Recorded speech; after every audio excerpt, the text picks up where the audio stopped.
The shout cut through the gala's refined hum like a jagged shard of porcelain. Conversations halted, heads swiveling.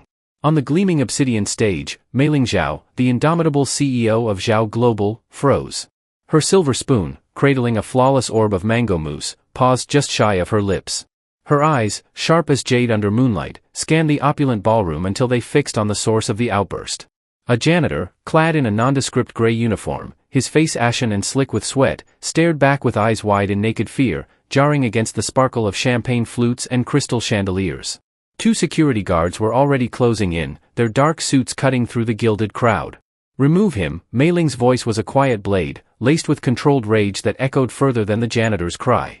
But the man, Wei Chen, resisted, his arms straining against the guard's grip, his gaze locked on the dessert. "Please, Ms. Zhao, don't eat it. You have to listen." His voice cracked with desperation. "It's the glaze. I can smell it." The guards grunted, struggling to drag him back without amplifying the spectacle. Wei's shoes scraped the polished floor. "Kaya," he shouted, the word a raw plea torn from his throat. "It's kaya nut oil." A murmur rippled through the guests, not comprehension but scandalized intrigue. Jianhao Li, the company's poised and charismatic vice president, appeared at Meiling's side, his hand a gentle anchor on her arm, his face a crafted blend of concern and contrition. "Meiling, my deepest apologies," he murmured, his voice a soothing undertone. "Security will handle this. The man's clearly unwell." Meiling didn't glance at Jianhao. Her focus pinned Wei like a butterfly to a board. The spoon in her hand quivered faintly. For a fleeting moment, something, doubt, perhaps fear, flickered in her eyes, but it vanished, replaced by an icy wall of authority. "You're finished," she said, her words cold and sharp, aimed directly at Wei. "Get him out of my sight, and ensure he never steps foot here again." Her tone was final, unyielding. The guards, emboldened, hauled Wei toward the service exit. He cast one last desperate glance at the CEO. "My wife," he began, voice breaking, but the heavy doors slammed shut, silencing him. The ballroom's fractured atmosphere began to mend. Jianhao signaled the orchestra to resume, and waiters glided back into motion. He leaned closer to Meiling, a regrettable disruption. "I'll have a full security report on your desk by morning. Some people are just unstable." Meiling set her spoon down, her appetite extinguished. She stared at the dessert, its delicate beauty now faintly sinister. Unstable, perhaps, but Wei's terror had felt visceral. And that word, kaya, a rare, precise term, one that could spell her death. She pushed the plate away, a chill curling up her spine, unrelated to the room's cool air. Outside, Wei stumbled into the biting night, his shoulder throbbing from where a guard had shoved him against the doorframe. The city's clamor, honking cars, distant sirens, crashed over him. Jobless, humiliated, all for trying to prevent a tragedy from repeating. The smell had hit him as the pastry chef wheeled the dessert cart past the alcove he'd been cleaning. It was faint, masked by the sweetness of lychee and coconut, but to Wei, it was a scream, the warm, nutty, faintly floral scent of kaya oil. The same scent that had lingered in the hospital room 5 years ago, when his wife took her final breath. He wandered for hours, the city's neon glow blurring through unshed tears. He'd lost his livelihood trying to save a woman who'd looked at him like he was filth. How would he face Lin? How could he afford her next batch of EpiPens, the lifeline he'd failed to provide his wife in time? When he finally pushed open the door to his cramped fifth-floor apartment, the stale air and faint scent of soy sauce greeted him. A dim lamp glowed in the living room, illuminating a drawing taped to the wall, a crayon sketch of him and a little girl with bright, hopeful eyes, holding hands under a wobbly sun. A small figure stirred on the couch, cocooned in a worn quilt. "Baba?" Lin's voice was thick with sleep, her 7-year-old face creased with worry. "You're late." Wei forced a smile, his face stiff. He crossed the room and knelt beside her, brushing her hair gently. "Sorry, little Lotus. Work ran late. Big party tonight. Did they have cake?" His throat tightened. "They had a dessert," he said softly. "But it wasn't a good one." Lin's brow furrowed, her mother's perceptive eyes studying him. "Are you sad, Baba?" He couldn't lie to her. He pulled her into his arms, burying his face in her hair, breathing in the familiar scent of her shampoo. The fierce, protective love for her ached in his chest. "Just tired, my girl. Really, really tired." He'd failed. He'd lost everything trying to avert a catastrophe. For what? The city's richest woman thought him deranged, and he was unemployed. No plan, no savings, just a daughter with a latent danger in her veins and the unshakable memory of a scent that haunted him. He held Lin close, listening to her steady breathing as she drifted back to sleep. The world outside loomed vast and unforgiving. Wei had never felt so isolated. The next afternoon, a sharp, commanding knock rattled the flimsy door of his apartment, sounding as if it might splinter the worn wood. Wei froze, his mind spiraling. Was it the landlord, chasing rent he could no longer afford? Or someone from Zhao Global with a formal termination notice? Peering through the peephole, his blood chilled. Parked on the street below, gleaming under the pale sunlight like a predator's glint, was a sleek black Lotus Evora. Standing in the dim, peeling hallway of his rundown building, starkly out of place, was Meiling Zhao. Wei's heart pounded. For a fleeting moment, he considered ignoring the knock, pretending he wasn't home. But her presence seemed to radiate through the door, undeniable. With a shaky breath, he turned the deadbolt and opened it.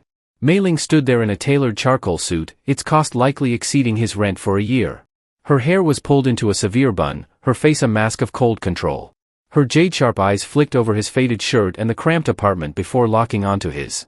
"Mr. Chen," she said, her voice as cutting as it had been at the gala, accustomed to unquestioned obedience. "May I come in?" It wasn't a request. Wei stepped back, and she glided into the small living room.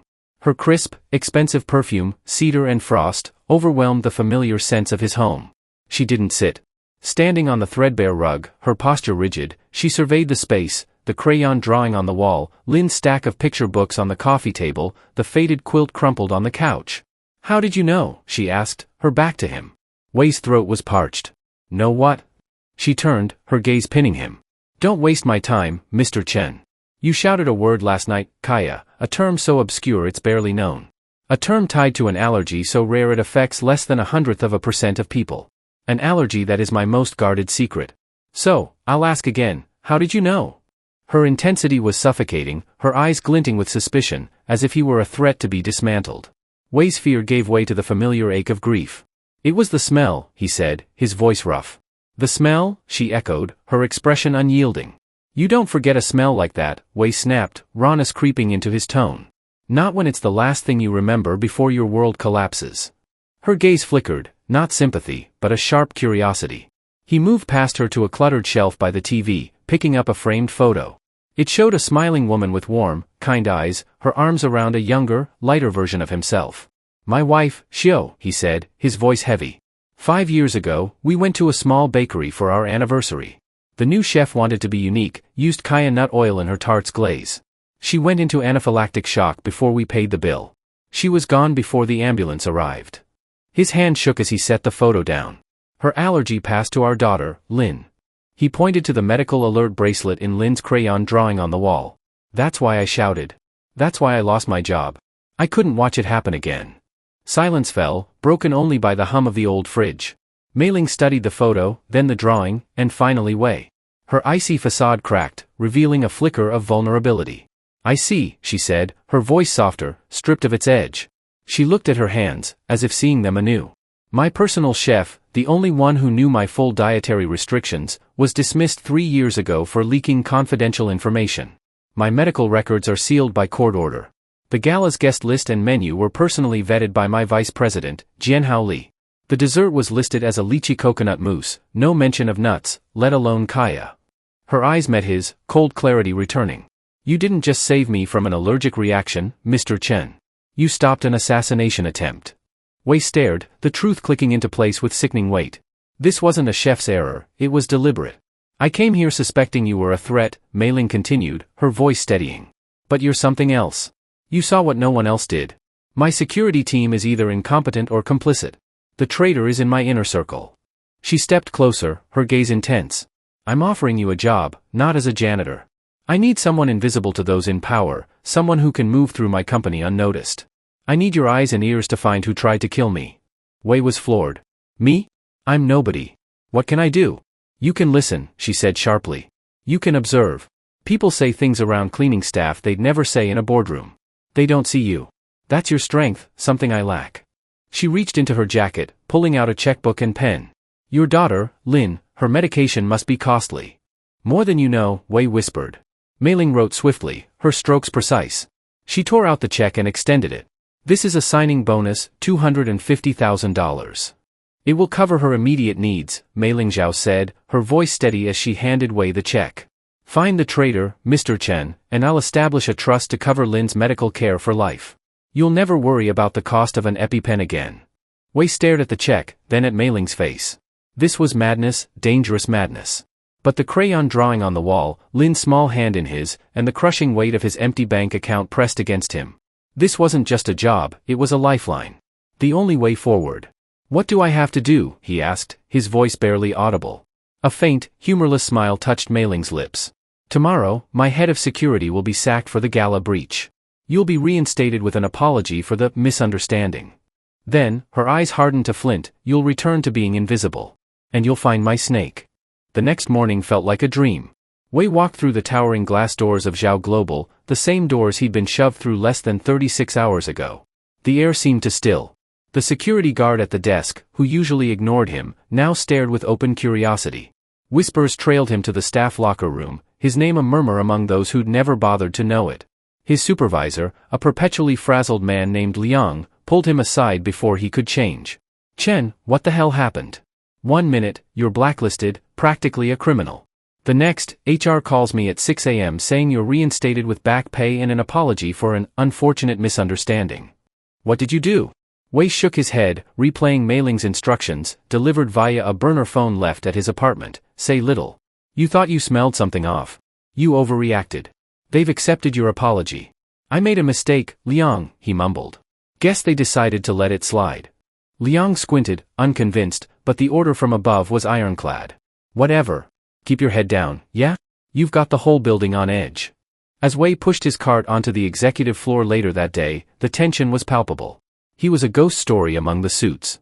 But as he emptied bins and wiped down glass, a sharp focus settled over him. He wasn't just a janitor anymore, he was a hunter. As Mei Ling had predicted, the head of security was gone, a memo citing lapse in event protocol. The new head, a stern woman who seemed carved from stone, signaled no tolerance for further failures. Around noon, a junior executive stopped him by the elevators. "Mr. Chen, Mr. Li wants a word." Wei's stomach tightened. He followed to Jianhao Li's corner office, a sleek space with a view stretching across the city. Jianhao stood by the window, exuding ownership of the skyline. He turned as Wei entered, his smile polished but cold, his eyes like a snake's, still, unblinking. "Wei, please, come in," he said, voice smooth as silk. "Close the door." Wei complied, his hand slick on the knob. "I wanted to personally apologize for the gala," Jianhao began, gesturing to a leather chair Wei ignored. "It was a tense situation, poorly handled. I'm glad Ms. Zhao is forgiving, and we can move past this unfortunate incident." He paused, studying Wei. "I'm curious, though. You seemed so certain. What did you think you smelled?" Wei recited Mei Ling's script. "I don't know, sir. Something off in the kitchen. Maybe some cream gone bad. I have a daughter with a sensitive stomach. I panicked. I was out of line." Jianhao's smile widened, but it held no warmth. A father's instinct. Admirable, in its way. "Well, we're all relieved things are back to normal. You may go." Wei nodded and left, his heart hammering. Jianhao's gaze wasn't that of a man who believed him, it was the stare of a predator assessing an unexpected threat. That night, Wei's cleaning route brought him back to Jianhao's office. The building was silent, the sky outside a starless void. He worked methodically, senses on edge. Mei Ling's instructions, sent via the burner phone, were clear: check the shredder bin. Look for anything out of place. The bin was full.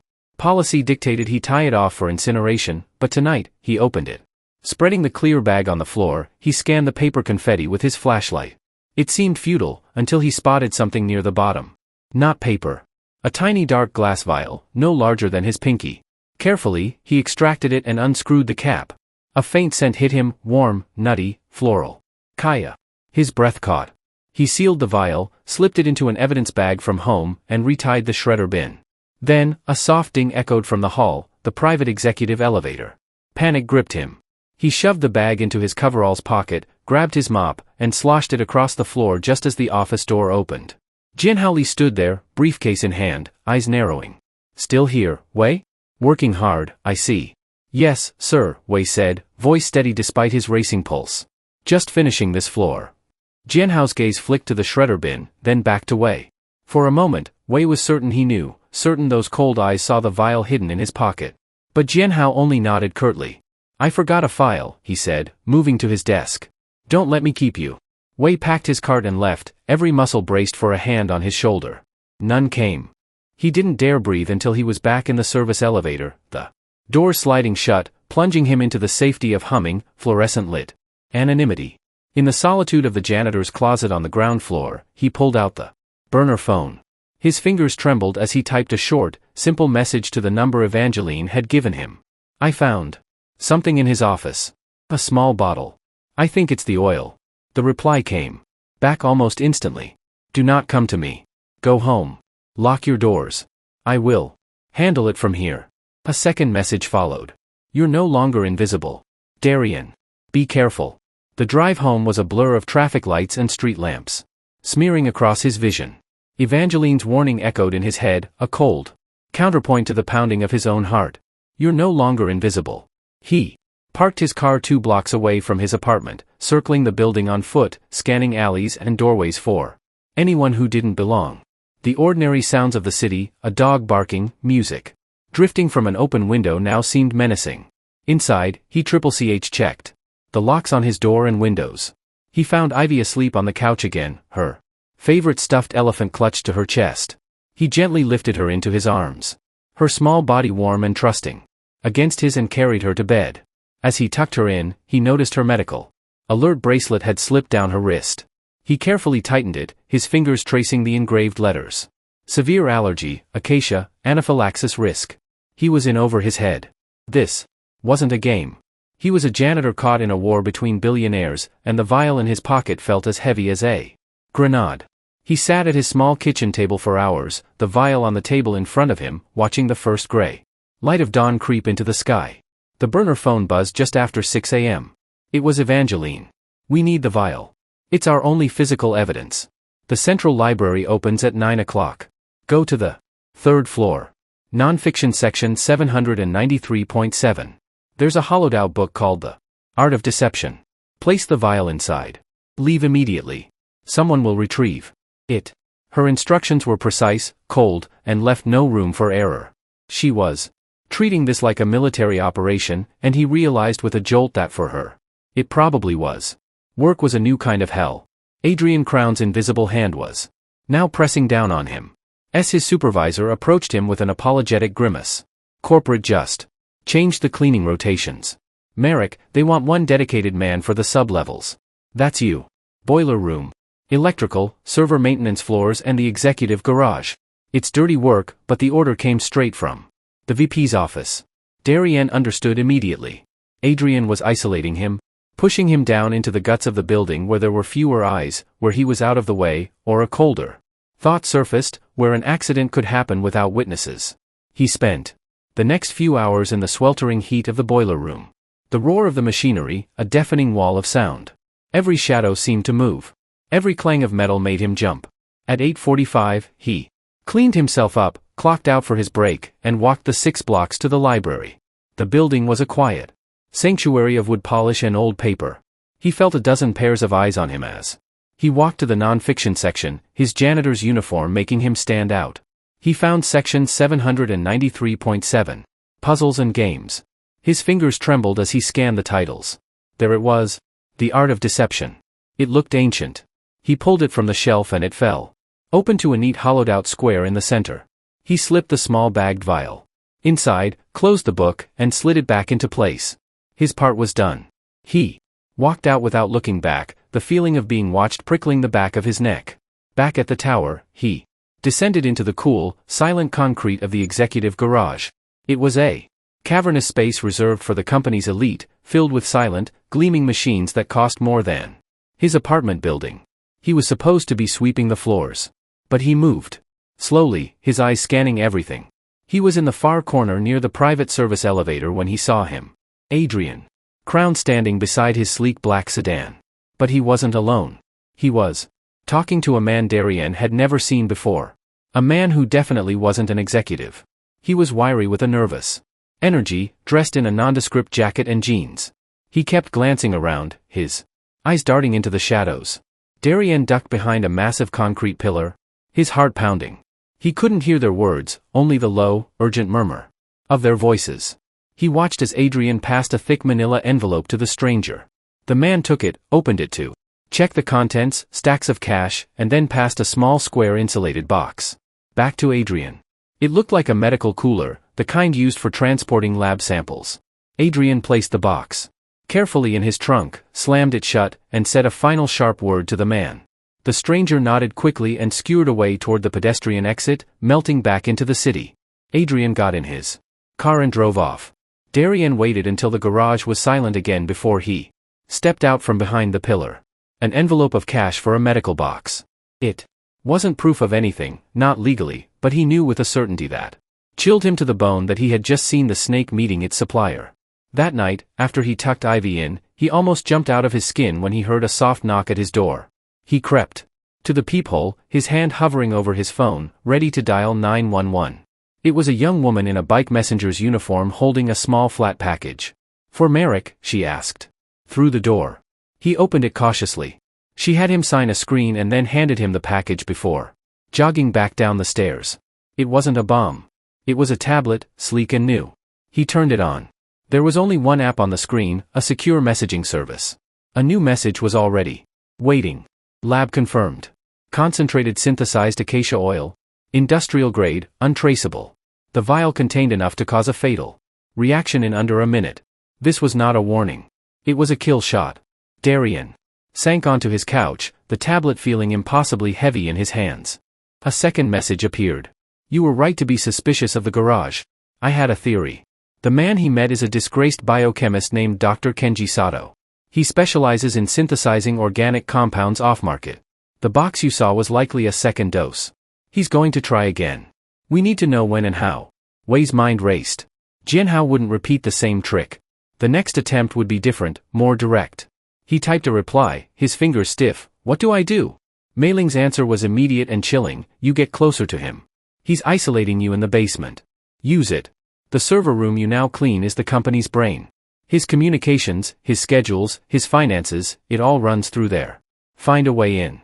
I need to know his next move before he makes it." The tablet felt foreign in his hands, a sleek device from a world he didn't belong in. Mei Ling was asking him to commit a felony, hacking, corporate espionage. These were movie plots, not the life of a man who wrestled trash bags and floor buffers. His first instinct was to refuse. He typed, "I can't. I'm not a hacker. If I get caught, I'll lose Lin." The reply was swift, devoid of sympathy. "If he succeeds, we all lose her. He tried to kill me with a nut. Do you think a man like that leaves loose ends? A janitor who saw too much. A little girl who could identify him. We're past safe choices, Wei." Her words struck like a blow. He glanced at Lin's closed bedroom door, dread washing over him. Mei Ling was right, they were already entangled, a loose thread in Jianhao Li's deadly scheme. His invisibility was shattered. Safety was a mirage. The next afternoon, the mirage crumbled. A frantic call from the school nurse. Lin was having a reaction. It wasn't severe. She'd traded a cookie at lunch with a new friend whose hands carried peanut flour from another snack. Minor cross-contamination, but enough. Her lips swelled, breathing shallowed. The nurse had used her EpiPen. Wei broke every traffic law racing to the school. He burst into the nurse's office to find Lin pale and shaken, a teacher comforting her. The crisis had passed, but Wei's terror was overwhelming, the same helplessness from 5 years ago. This time, the EpiPen worked. But next time? What if he was imprisoned, Lin in foster care, no one to double-check ingredients? In the car home, he held her, his hand trembling as he stroked her hair. "I'm okay, Baba," she whispered, voice raspy. "I know, little Lotus," he said, emotion thickening his voice. "Baba's here." That night, he picked up the tablet again. His resolve was ironclad. He sent one message to Mei Ling, "Tell me what to do." Instructions arrived an hour later, a detailed schematic of the sub-level server farm. "The main terminal is in server room 3. Security is biometric, but your janitorial access card has a 9-to-2 override window, a gift from a programmer who owes me. It can only be used once. A package will arrive tomorrow, a data cloning drive disguised as a portable phone charger. It copies target directories automatically. Plug it in and get out." The next evening, Wei descended into the building's cold concrete core with grim purpose, the charger in his pocket. He spent the first hour observing, mapping cameras, timing the patrol of the bored-looking guard, Hiroshi Tanaka, who circled every 22 minutes. He needed a diversion.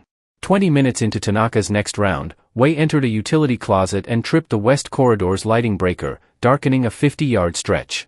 He returned to his cart, mopping casually. 3 minutes later, Tanaka's radio crackled. The guard sighed, muttered, and trudged toward the corridor, 5 minutes each way, plus fixed time. Wei estimated 15 minutes max. The moment Tanaka vanished, Wei moved. He wheeled his cart to server room 3, swiped his card. The panel flashed red, then green. Access granted. He slipped inside, the room a humming, cold tomb of black servers blinking rhythmically. Following Mei Ling's map to Terminal C7, he plugged in the cloner, hand slick. A blue light pulsed steadily. It was working. Every server hum, every wall clock tick, echoed like thunder. 5 minutes. 10. The light needed to turn solid green. Tanaka had been gone 14 minutes. Then, a shoe scrape in the hall, Tanaka returning early. Wei's blood froze. The light still pulsed. He couldn't leave incomplete. He flattened behind a rack, heart pounding. The door handle turned, but didn't open. It jiggled, then stopped. On the other side, Tanaka grunted. Access denied. Wei's override window had expired. Assuming the door was secure, Tanaka moved on, footsteps fading. Wei sagged, legs weak. Moments later, the light turned solid green. He yanked the drive, pocketed it, and exited, movements rigid. He'd done it. In the janitor's closet, he connected the drive to the secure tablet. Encrypted files appeared, then Mei Ling's decryption program unraveled them. A folder opened on the tablet, revealing Jianhao Li's private cloud sync calendar. Wei scanned the entries: meetings, conference calls, dinner reservations, routine. Then, an entry for the next afternoon stopped him cold. A 2-hour block, marked with the highest privacy level, titled, Finalize Asset Transfer, Zhao Legacy Trust. The words were sterile, legal, but to Wei, they were a blade. Not just a murder plot, but a theft of Mei Ling's entire empire, her family's legacy, her wealth, her identity. And it was happening tomorrow. Wei's fingers flew across the burner phone, sending a screenshot to Mei Ling. His message was curt: tomorrow afternoon. What is this? His personal phone buzzed, not the secure tablet. A blocked caller ID. He answered after a moment's hesitation. He's not just after the company. Mei Ling's voice was a low, feral whisper, stripped of its usual poise, a queen facing an invader. The Zhao Legacy Trust controls everything, my personal assets, shares, properties. It's impregnable, Wei. To finalize a transfer, he'd need my biometric signature, my private encryption keys, and a wet ink power of attorney. He'd need to become me, legally. So, he's forged it all? Wei asked, mind reeling. He must have. Years in the making, piece by piece. But the final transfer, moving assets offshore, requires a physical cryptographic key, a hardware drive. It can't be done remotely. He has to connect it to the banking network for the final command. Her voice turned to steel. That calendar entry isn't a meeting. It's when he plans to plug in that key and ruin me. Once I'm worthless, I'm just a tragic accident. Wei's stomach twisted. Where would he keep the key? Somewhere close, secure, she said. His office. He wouldn't risk moving it until the last moment. He's suspicious of me, Mei Ling, Wei blurted. He nearly caught me last night. I can't just search his office. You won't have to, she replied, her voice sharp with strategy. He expects you in the basement. We'll give him a reason to leave his office unguarded. Tomorrow at 10 a.m., I'm calling an emergency board meeting offsite, announcing a potential merger with our biggest competitor. It'll spark chaos. Jianhao will have to attend to control the narrative. You'll have a 20-minute window. Find that drive, Wei. It's our only chance. The next morning, Wei felt like he was walking to his doom. At 9:55 a.m., he pushed his cart onto the executive floor, heart hammering. The floor buzzed with nervous energy, executives rushing out, faces grim. Mei Ling's merger bombshell had hit.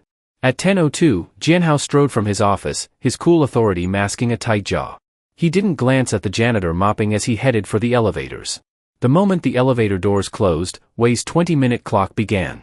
He slipped into Jianhao's office, the air thick with the scent of costly cologne and ambition. Where would Jianhao hide the key to his conspiracy? Wei's eyes swept the room. The desk was obvious but locked. Jianhao was arrogant, he'd keep his prize close. Wei's gaze landed on a pristine, leather-bound copy of The Art of War on the bookshelf, its spine uncreased. Too perfect. He pulled it down, heavier than it should be. The cover opened to reveal a book safe. Inside, nestled in custom foam, was not a drive but an ornate, antique brass key, its intricate teeth gleaming. Beside it, a folded receipt from a high-security vault company, dated 2 days ago, item deposited, 1 Pelican case. Item for withdrawal, 1 antique safe deposit key. Not the drive, the key to it. The transfer wasn't happening here, but at a private bank vault. Wei reached for the burner phone, but it buzzed first with Mei Ling's message. It was a trap. The meeting was a bluff to confirm my suspicion. He never left the building. He's returning to the office. Get out now. Wei's head snapped up. He shoved the key and receipt into his pocket and bolted for the door, pulse thundering. He was halfway across the plush carpet when the executive elevator dinged. Trapped. No escape. The door handle turned. Instinct took over. Instead of running toward Jianhao's entrance, Wei spun and hurled the brass key with all his strength, not at Jianhao, but at the massive floor-to-ceiling window dominating the office's back wall. The key struck with a deafening crack, like a gunshot. The reinforced glass didn't shatter, but a spiderweb of fractures bloomed, the key embedded at its center. An ear-splitting alarm erupted, a wail signaling a catastrophic breach. For one precious second, Jianhao froze in the doorway, his polished smirk replaced by shock. That second was all Wei needed. Wei sprinted past the stunned Jianhao, bursting into the corridor, heart clawing at his throat. Stop him! Jianhao's roar shattered his shock. Security! He's a thief! Seal the floor! Red lights pulsed along the ceiling, casting the hallway in a hellish glow. Wei ignored the executive elevator, slamming the service lift button. Too slow. He bolted for the fire stairs, yanking open the heavy door and plunging into the concrete stairwell. He took the steps 3 at a time, lungs searing. Shouts and heavy boots echoed above, security closing in. He couldn't outrun them forever. On the 35th floor, he burst from the stairwell, muscle memory guiding him down a short corridor to a utility closet. He slipped inside, the door clicking shut as 2 guards thundered past. In the cramped darkness, bleach and mop fumes stung his lungs as he fought to quiet his gasping breaths. Fumbling for the burner phone, slick with sweat, he typed a frantic message to Mei Ling, "Have key. Vault is Sovereign Trust Bank. He knows I'm onto him." Trapped. He pocketed the phone. The information was sent. Now, survival. Cracking the door, he saw an empty corridor, but radios crackled at both ends, they were forming a perimeter. The stairs were blocked. His eyes scanned the closet, cleaning supplies, a sink, and in the corner, a small metal door with a faded lightning bolt. The dumbwaiter, an old pulley lift for documents, long unused. His only shot. He pried it open, the shaft reeking of dust and grease. Squeezing into the cramped box, he pulled the door shut and hit the down button. Nothing. Then, a lurch and a screech of metal as the dumbwaiter descended, swaying and groaning. Through the grimy window, floor numbers flashed, 34, 33. He was exposed. If they realized, they could trap him between floors. At the 20th floor, the dumbwaiter shuddered and stopped. The lights died, plunging him into darkness. Jianhao's voice crackled over the intercom, chillingly close. "Did you think that would work, Wei?" His tone was calm, laced with venomous amusement. "This is my building, my security system. I know every wire, every circuit. I cut the power to your little toy. You're in a metal box, 20 stories up. Nowhere to run." Panic clawed at Wei. "Here's the deal," Jianhao continued. "My men are waiting on the ground floor. Give them the key, and you'll be arrested for espionage, theft, vandalism. You'll be buried in the legal system, your daughter will be grown before you see her again. Or, open the door, drop the key down the shaft. I'll retrieve it, and maybe you're just a thief. Easier sentence." Wei's mind spun.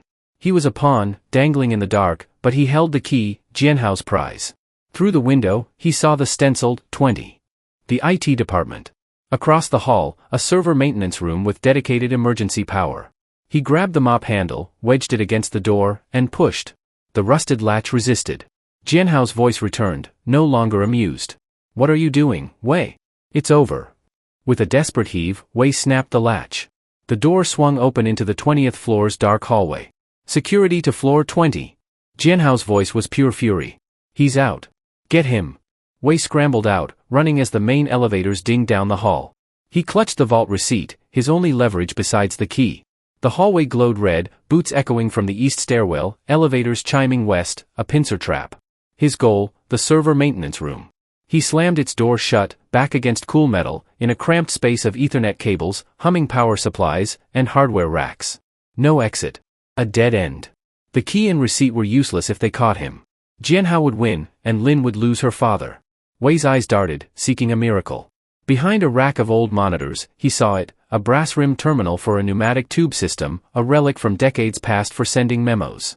Most were decommissioned, but this one, in the IT hub, glowed with a faint green power light. Did it work? Wei didn't hesitate. He yanked the key and vault receipt from his pocket. He needed to send them where Jianhao wouldn't look, a place secure, accessible only to Mei Ling. His mind flashed to a detail from his first week cleaning, Floor 3, Suite 301, the Zhao Founders Archive. Mei Ling's father's old office, now a preserved corporate relic she kept for sentiment. He grabbed an empty canister from the rack, stuffed the key and receipt inside, and shoved it into the pneumatic tube. Punching in the code for 301, he slammed the red send button. For a sickening moment, nothing. Then, a sharp hiss of compressed air, and the canister rocketed into the ceiling's pipe network. It was gone. Whether it reached its destination was a gamble. The maintenance room door burst open with a crash. 2 hulking security guards loomed, Jianhao Li behind them, his tailored suit pristine but his face a mask of fury. His cold eyes scanned Wei, then the room. "Where is it?" His voice was a low, dangerous growl. Wei stood firm, breath heavy, raising empty hands. "It's gone." Jianhao stepped forward, knuckles white. "The key, Wei. Where is it?" "Somewhere you'll never get it," Wei said, defiance tasting like adrenaline and fear. Jianhao's composure shattered. "You think this is a game?" he snarled, nodding to the guards. "Take him, not to security, to the sub-basement." The guards seized Wei's arms, their grips like steel traps, twisting them behind his back. They forced him to his knees, then yanked him up, dragging him out. This wasn't an arrest, it was a kidnapping. Miles away, in a darkened town car, Mei Lingzhao watched the chaos on a multi-screen display tied to her private network. She saw Wei cornered on the 20th floor, disappearing into the maintenance room, Jianhao and his men in pursuit. Her knuckles whitened on the leather seat, helplessness gnawing at her. Wei was about to be taken, the evidence lost. Then, a small alert flashed on her screen, an ancient system she'd forgotten, pneumatic delivery system canister received at station 301. Zhao Founder's archive. Hope surged, fierce and sharp. Wei had done it. She grabbed her secure phone. "Get me to the tower, south service entrance.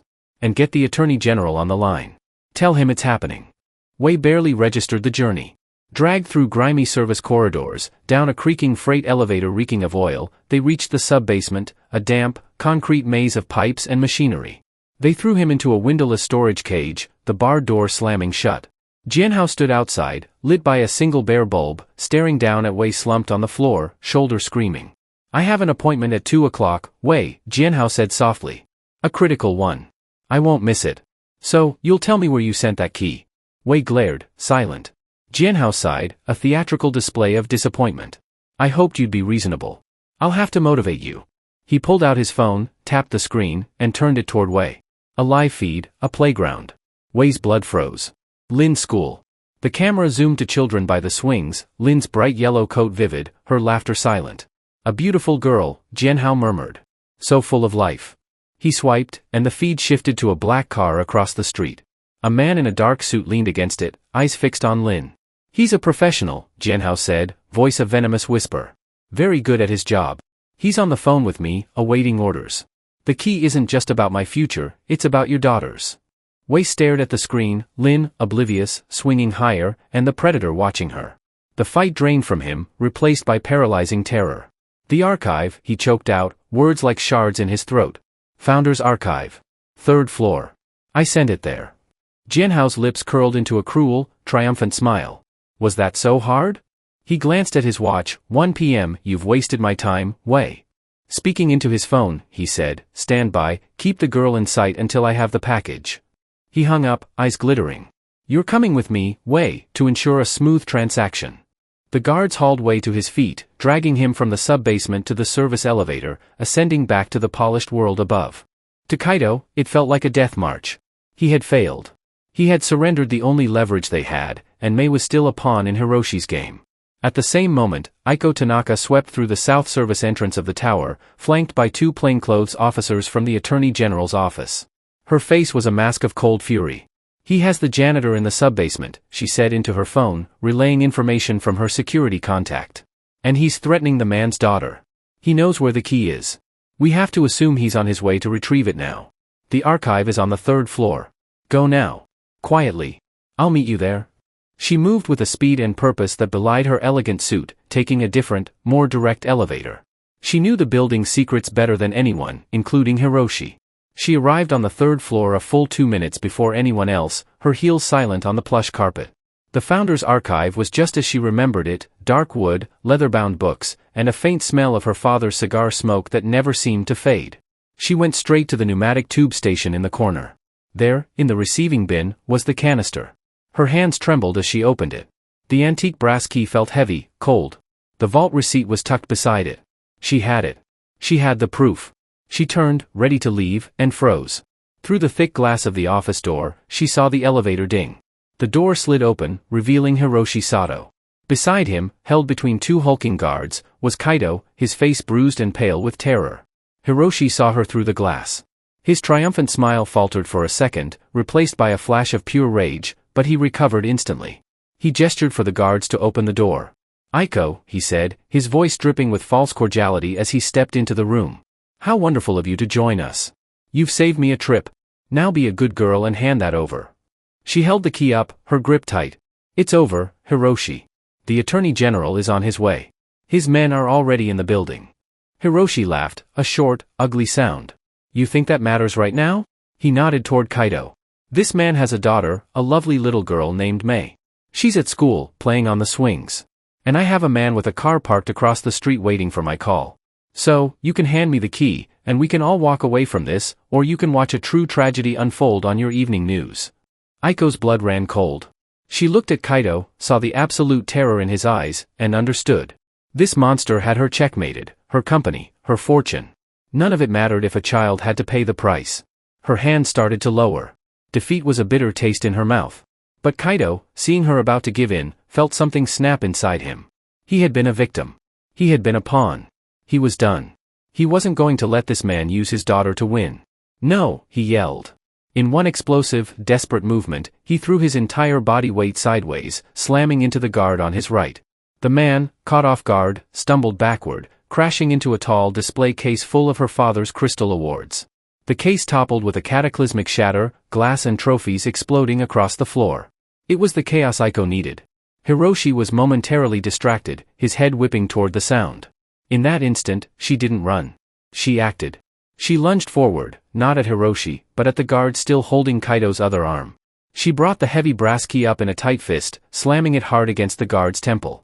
The man grunted, and his grip on Kaito loosened. "Call it off, Hiroshi," she screamed, her voice raw with a fury he had never seen. Hiroshi just snarled, pulling out his phone. "You've just made the biggest mistake of your life." He stabbed a number on his screen. Kaito scrambled free, grabbing the heaviest, most solid crystal award from the floor. He saw Hiroshi put the phone to his ear. He saw the cold, murderous intent in his eyes. He wasn't going to give an order. He was going to watch his daughter's life end. Just as Hiroshi's lips parted to speak, the double doors of the archive burst open. It wasn't more of Hiroshi's men.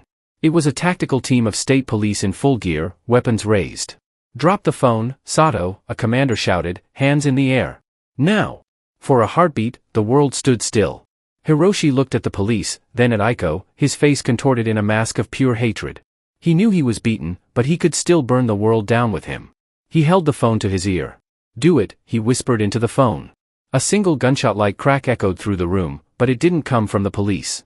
A small dark hole appeared in the center of the phone in Hiroshi's hand, which exploded into a shower of plastic and electronics.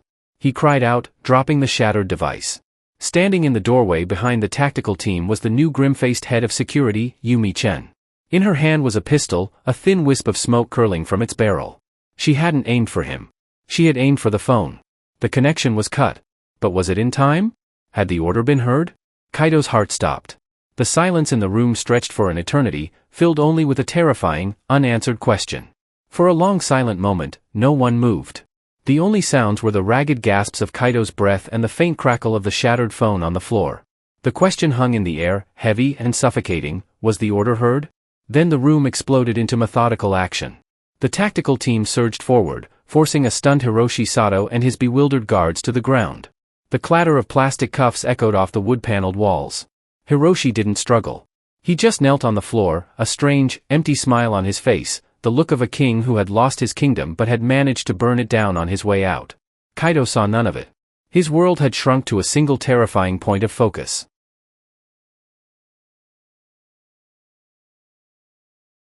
He stumbled toward Evangeline, his eyes wild with a frantic, desperate plea. "Ivy," he rasped, his voice breaking. "My daughter, did he?"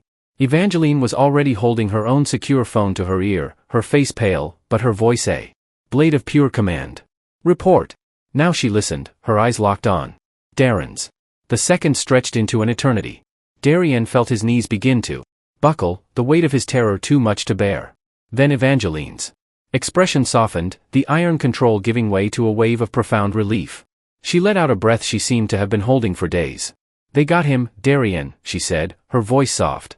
My security team working with local police had the man under surveillance.